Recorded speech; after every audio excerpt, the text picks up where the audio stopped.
on the Creative Hive Facebook page today. We are always excited to welcome new people to our community and to really share what the community is doing. And today we have Kristi Sainchuk joining us. And I recognized the name when it came across an email. And then when I started chatting with her, I'm like, why do we know each other? And not only do we know each other, we've known each other for quite some time. So you are in for an incredible story today.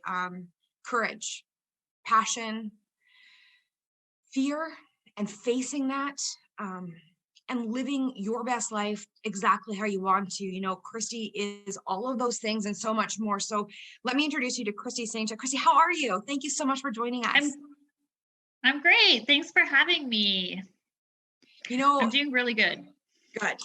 And we'll get into the beautiful hangings behind you because that's definitely a part of your journey and part of the healing process for you. And I'm giving away little tidbits and I don't want to do that, but as you sit today and the sun is on you and you know what's coming, your book is being released, how are you feeling? I'm feeling really, really good. And I feel like as much as my story is sad and it's a very a very heavy topic, my story's a great story. I'm a really successful person after cancer, and I feel like that's a story that needs to be told. But it didn't come without its bumps in the roads, and I really want to talk about the things that maybe some people can't talk about. I feel like that's maybe one of the gifts that came from cancer, is that I have a voice now. Not only do you have a voice, I think that's one of your superpowers, the ability to be yourself and to share who you are with other people. So let's rewind a little bit and let's talk about life pre-cancer. You know, I found that part of the synopsis and the parts that you sent me of your book fascinating. Life was on fast forward. You were in what I like to call busy mode. Oh yeah, like it was every line in my day timer was checked off. Like if I was leaving work, I was going to go do something. Like I wasn't going home to have a nap or, it was like tightly woven, as I like to say. There was no room to breathe and there was no room for me. I had, twins, which I'd had through IVF, which is a whole other, I want to say shenanigan. And then I had like a ectopic pregnancy that had burst. I had like my best friend die in a car accident, like all within like a year and a half to 2 years. All these things happened in a row. Plus I had this busy mom lifestyle that I was like, I can't take a break to be sad or upset or depressed. But it did take a toll, definitely. Kristi, would you say you were happy? I think I appeared to be happy. But I think if you really, really dug deep down, I was really sad and I was really, really tired. Do you think that idea, I am zoning in on the idea that you said you appeared, and that's that forward facing, that how you appear to people has definitely changed through this journey. You appear as yourself, don't you? Why is that important? I think now, like, I just say it how it is. Like, and life is, it is what it is. Like, I think even with this COVID that's happened right now, people are realizing that life doesn't go to plan. And so you kind of have to roll with things you don't have control over. And that is one of the lessons that I learned through having cancer and all these other things that happened to me prior to cancer, because there was no time to prepare for those big changes in my life. And that, you said it, we know, we've briefly touched on the idea that you are a cancer survivor, and let's talk about that journey. It was a normal day. You were just stretching, you were walking, you're doing something, and you felt something. Take me there and that moment. I was walking across my kitchen. I remember this very vividly. I was walking across my kitchen with like an armful of laundry, and something made me just touch the top of my breast. And like, I don't know if it was a twinge or whatnot, but I felt a lump. And I'd never felt a lump before. And this was a lump that was hard. I want people to know that too, because you do have lumps and bumps in your breast. That's just a normal thing. but this was different. And I had luckily had a doctor's appointment the next day. So I'm like, oh, I'll just get her to check it out. So we went to the doctor's appointment. I got my prescriptions filled for whatever else I was there for. And then she said, or I said to her, I'm like, oh, can you just check this thing out? So she checked it out and she's like, I have like an amazing GP. I love her to pieces. I've had her since I was 18. I just stumbled into her office one day and she just said to me, listen, if this is something, your head's going to spin, it's going to go really fast, but it could be nothing. So I'm sending you for a mammogram next week. And so I went for the mammogram. There's whole lots of stories that go into this one, but I went for a mammogram. I thought everything was fine, but everyone's being very, very quiet around me. And it was the end of a day when I went for the mammogram. So after the mammogram was over, the lady said to me, she's like, can you come back first thing in the morning? We have to do a biopsy. And I'm like, oh yeah, sure, no problem. But then the next day when I went back for the biopsy, again, everyone was being very quiet. No one actually really talked to me. And I said, I've been here for a while and no one's really told me what's going on. And I think that's when the ultrasound technician just grabbed my hand and she said, we just want to make sure you don't have to come back here. And the way she said that, I was like, oh, this is not good. And I think that's when I had my first real good cry. Then they had to biopsy me, and like the biopsies, I don't know if you've ever heard of biopsies are really like a rude procedure. It's like a staple gun that like staples 4 needles into you at once to make sure that they get like a whole bunch of different parts of the lesion. Anyways, and I had 4 of those done, 3 on one side and 1 on the other. And I wasn't prepared for that either. But the test came back a week later and I went to my doctor's office and she just opened the door and she said, there's no easy way to tell you this. You have breast cancer. And so that's where my journey began. And it's one of those things you think, oh, that's awful when you hear about it, but it won't happen to me. And then you were sitting there and all of a sudden it was happening to you, and life as you know it was never going to be the same. No. And at this point, I had no real history of cancer in my life, and I'm 36 years old. So like, this is like the farthest thing that I could have thought was going to happen to me in my life. How long did you have to fight back against cancer? Did you know right away that this was not something that was going to take you down? You did what many moms do, what so many people do, and you're just going to do it. You're going to get through what you get through. Like you said, it's not a cold, it's not a 7-day, no. It's not a 7-day prescription and all of a sudden you're going to feel better. It's a huge prescription, but at the end of that prescription is the chance to go back to life. We'll get to why I said it that way in a bit. Yeah, so I kind of reframed it for myself and I just said, listen, like this is going to be I thought maybe a year, like with chemo and a mastectomy and radiation. Like I kind of thought that maybe would be what my prescription would look like, or my treatment plan. And so it was like that. But at the end of my radiation, which is what I did last, like on the last day, right before I was like, oh, I don't have to come back here again. This is amazing. I'm done. Like the sense of relief, I got a call from my oncologist and the pathology had come back from my mastectomy, and I didn't just have one type of breast cancer, I had 2 types of breast cancer. And so I had to do another year of treatment. It wasn't chemotherapy, but it was a miracle drug for breast cancer called Herceptin. But I had to go every 3 weeks to the same chemo rooms, get this horrible drug put into me that if you know anything about Herceptin, it's like really hard on your heart. I had to take breaks from it because my heart would stop like working as hard and was getting weak. And so it was actually 2 years of treatment before I was really done. That is but then the real work started, Des. That's exactly where we're going to go. I mean, we've all heard about cancer. We've heard that there's treatment and that it's hard. When you started that process, what shook you the most that you were unaware of, that you just want to be like, I'm going to start talking about this. This is going to be what I do. People need to know. Well, I think the first thing was I wasn't afraid to say the word cancer. And the worst part of like when you first get diagnosed is you get this existential anxiety shoved in your face that, oh my God, I could die and I have 2.5-year-old twins at home.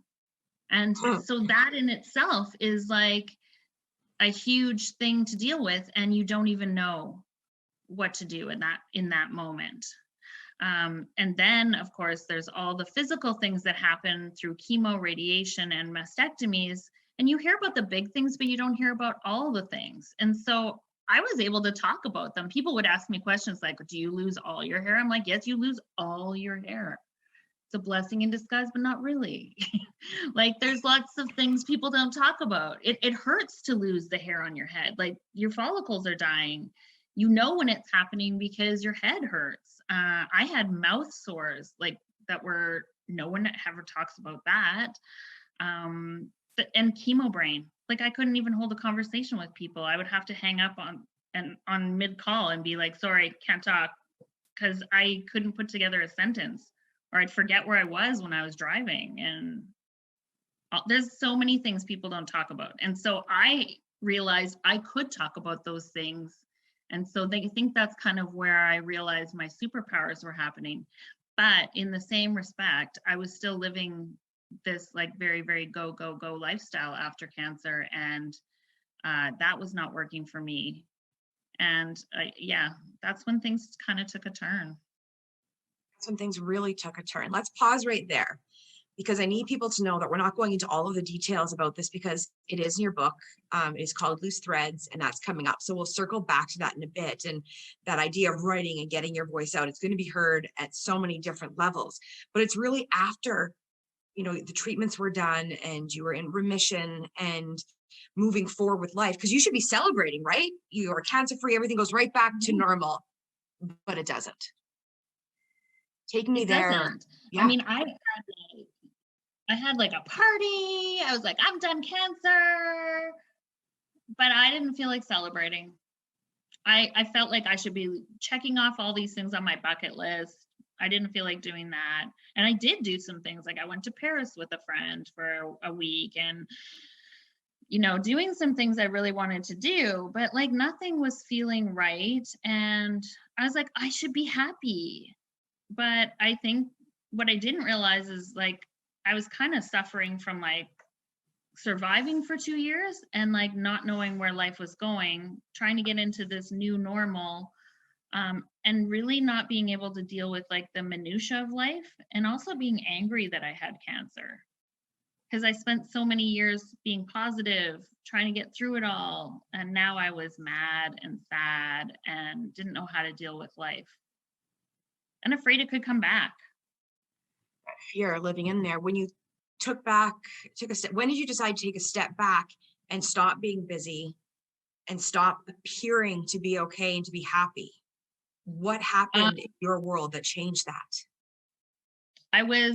I had a breakdown, a nervous breakdown, and I knew that I wasn't feeling great, but I never really kind of put it two and two together. But yeah, I had a nervous breakdown in Costco, and I was standing in the line. We all know the lineup where you've got your card and there's 15 people in front of you, and you're looking, and there's like a million things around you, and like pallets of product everywhere. And I just turned to my husband, and I had tears streaming down my face, and I said, is this what I fought so hard for? So I could come back to suburbia, to Costco every 2 weeks and buy goldfish for the kids? Like, I can't do this. Like, this is not what life is about.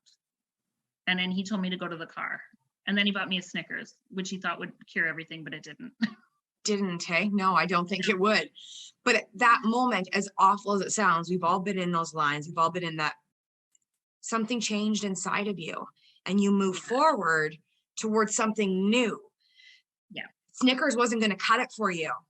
Saying No, it was happening wasn't going to cut it. I needed a psychologist. And so the great thing about the Cross is they have a wonderful, they have spiritual and social services. So you can go there and get a psychologist. Everyone who goes through cancer gets an E number, it's called, and they give you a card, and then you just give that to the people at psychological services, and you go meet with one. And I had an amazing psychologist, and she is what got me on the right track. And she's like, it's okay to not feel like this. It was the first time that I realized not everyone is supposed to be just happy to be alive after you're done. What did that teach you? And when did you decide to start sharing that with people? That's when I did start sharing it. I was like, oh, it's okay to feel like this. And it's okay that if somebody says, hey, how are you doing? It's okay for me to be like, yeah, not great. I'm not doing good. I don't know how to deal with life. Did their response to that surprise you in a good way? A lot of people were very like, oh, I guess, yeah, you went through something really horrible. I guess you probably aren't feeling so good. And I mean, I have a friend that lives down the street from me, and I was telling him, he asked me how I was doing one time, and he suffers from depression. And he said, how are you doing? And I said, not good. I'm like really depressed. I don't know how to live life now. And he said to me, he goes, hey, if anyone is allowed to feel sad, it's somebody who's had cancer. I mean, if there was a time when you weren't going to feel great, this would be it. And I'm like, hey, you know what? You're right. So then things started making more sense. And then I stopped with all my psychologists. They've all given me tools for my toolbox now. And I feel like I can get through life now. But yeah, there was the idea of slowing down, doing things I really loved. No. Like not doing things I thought I should do. No way. Things you actually like? Yeah. That's but finding what those things were, and finding out what those things were is, I think, what set me on the right track, because I was trying to do things I'd always done, but those things weren't working. So I had to try new things. What are those new things behind you right now? When did the loom come into your life, and how did that start allowing you to express things? And, if anybody doesn't know, Kristi is also a stylist with Southgate and has been for a very long time. She's extremely good at what she does, but this loom brought you back to fabrics, brought you back to color, brought you back to so many different areas of who you are. Well, I mean, the idea of the weaving was my psychologist. She suggested that I take a sayari weaving class, which is Japanese weaving. She's like, it's a pilot project. It's only going to be 4 weeks. I'm like, okay, I'll try it. And I said, there's not a lot of commitment there, so I think I can do this. And so I did. And it was the first thing that made me happy after having cancer. And nowhere in my life did I think that I had become a weaver. But the idea of sayari weaving is that there's no mistakes. It is how it is. However it turns out, and that's how nature wanted it to be. And I think that's a huge metaphor for life. Mm-hmm. So it made a lot of sense to me.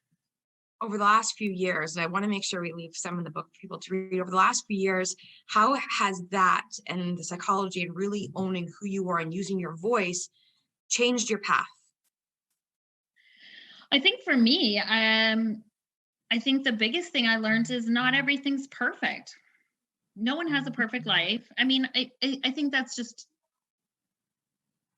a lesson we've all learned. Like, yes, there is no perfect, but like for real, there is no perfect. I mean, there is no perfect. Practice makes perfect. I mean, you can get it as good as you want it to be, but there's still going to be things that come in life that knock you down that you don't expect. Your life isn't planned. I didn't plan to have cancer at 36. I didn't plan to be in treatment for 2 years. I missed out on a lot of my little kids' lives, and you just kind of have to roll with it. I control what I can kind of control now, and that's me and my time. And I've learned now that I can only do 1 or 2 things a day, and after that, my brain doesn't work anymore. I need to chill out. And that's okay. I don't need to be a super mom. You are a super mom. You are a super mom. Super mom doesn't mean we have to do all the things, right? We can do what we do best and hold on to that. Yeah. When did writing, have you always loved to write? No, I mean, I wrote a bit when I was sick. Like I wrote a blog because I thought that was the easiest way for me to tell people how I was doing. But I haven't always been a writer. But I really found that after I was sick, people would call me and they'd be like, I have a friend who is sick. What can I do? Or I have a friend who has breast cancer. Can you tell me what to say? Or can I forward them your number? And then lots of people just were inquisitive about cancer and the cancer world. And once you're in it, and you know so much more than what you see on TV or read in a book. So I just really thought I can use my voice. But also, I don't want to be in the cancer world every single day because I need to take care of me. So I thought that writing a book would be the best way to put that forward. And I still have my story in my head, but I don't have to hold it so close to my heart now.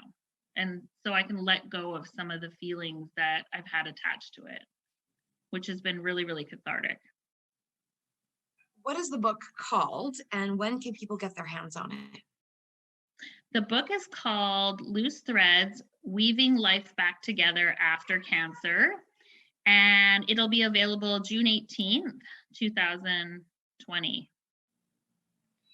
You know, with the work that you've done on you and learning to slow down and to take the time when the entire world was faced together and continues to face COVID and the coronavirus, you had some built-in training there for getting us all through that. Have you been able to use that and help people through this as well?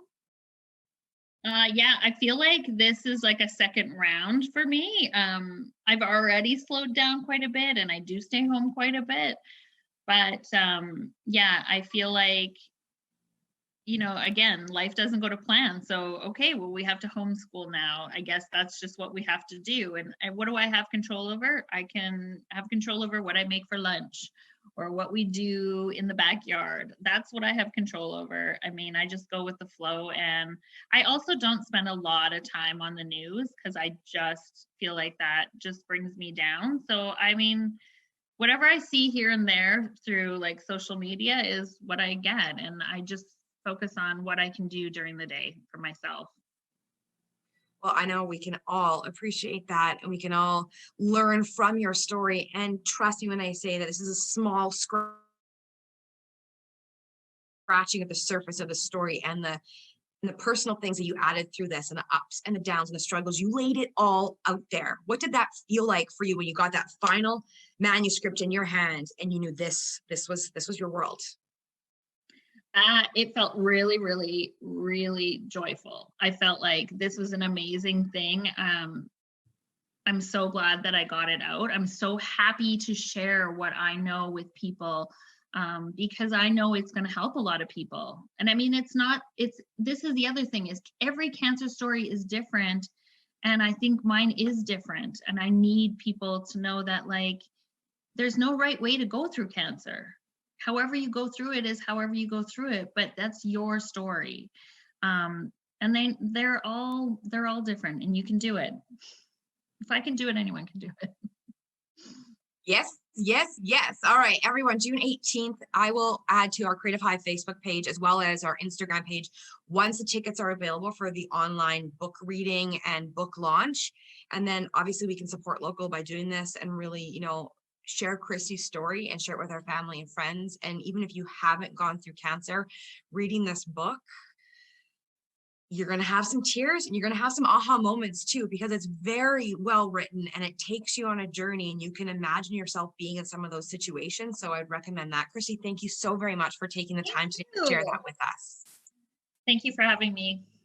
Anytime, absolutely anytime. So we're going to do this again and we will be talking soon. So go enjoy the day, enjoy your twins. And the sunshine. Will. All right. Have a lovely day. Bye. You too. Bye.